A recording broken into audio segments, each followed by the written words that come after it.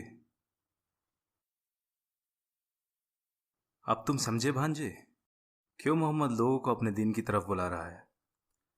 ताकि इस बहाने वो नबूवत की आड़ लेकर हम सबके ऊपर राज कर सके। हमारे खुदाओं की कसम, अगर उसने हमसे थोड़ी भी उम्मीद रखी तो उसे मुंह की खानी पड़ेगी। सुमैया, आज हमारी तरफ से सबके लिए खाने का इंतजाम करो, कोई भी भूखा ना रह पाए। और हाँ, कंजूसी बिल्कुल मत करना। जो हुक्म सरदार।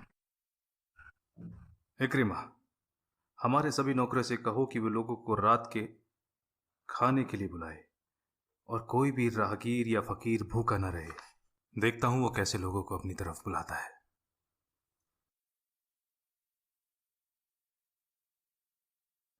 नबी के मिशन के 3 साल बाद। कैसी हो तुम?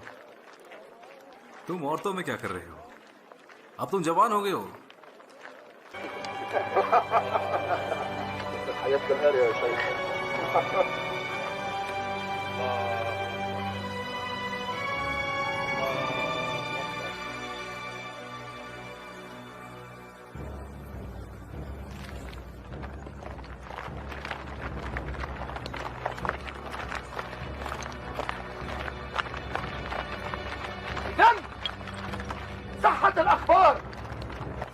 खबर पक्की है।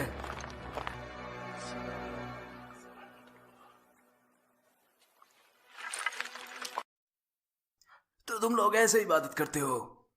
हमें पता चला था कि मोहम्मद ने हमारा दीन छोड़कर खुद का दीन अपना लिया है। जो मैंने अपने कानों से सुना था, आज अपने सामने देख रहा हूं।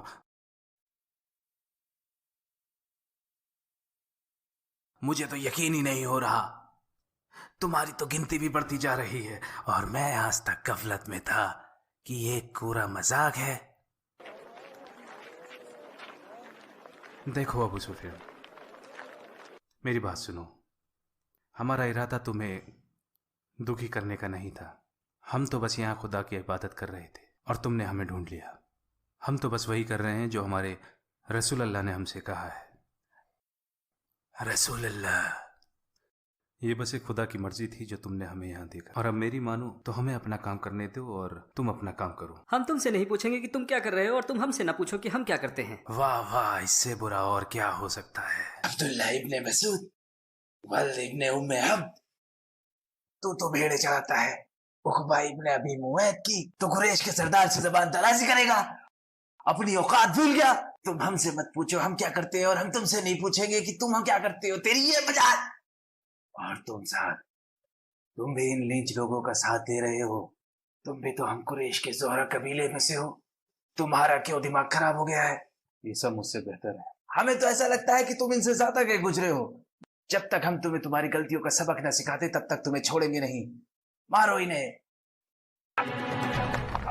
मारो इन्हें।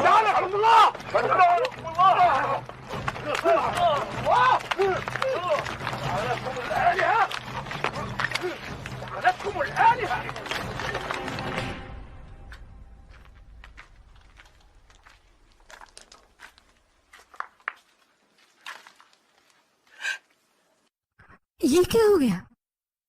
मुझे कुछ नहीं हुआ अम्मी, तुम्हें बताना पड़ेगा।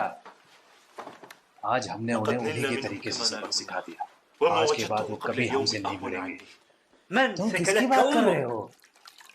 अबू सुफियान और उसके साथी। क्या कहा? अबू सुफियान और उसके साथी। अबू सुफियान और उसके साथी, ये तुमने क्या कर दिया बेटे? तुमसे किसने कहा था कुरैशियों से झगड़ा मोल लेने के लिए? क्या तुम्हारा दिमाग खराब हो गया था? क्या तुम भूल गए हो वो कौन लोग हैं? जानता हूँ, हम कुरैशी कबीले से नहीं है बल्कि अंस कबीले से हैं और मखजूम कबीला हमारा साथी है। और मेरी माँ गुलाम औरत थी अबू हुदैफा की, कुछ भी नहीं भूला। और अगर मैं कुछ भूलने की भी कोशिश करता हूँ ना तो ये कुरैशी मुझे सब याद दिला देते। फिर भी तुम्हारी हिम्मत कैसे हुई? बैठ जाइए, बैठ जाइए अब्बा जी। और अम्मी आप भी बैठ जाइए।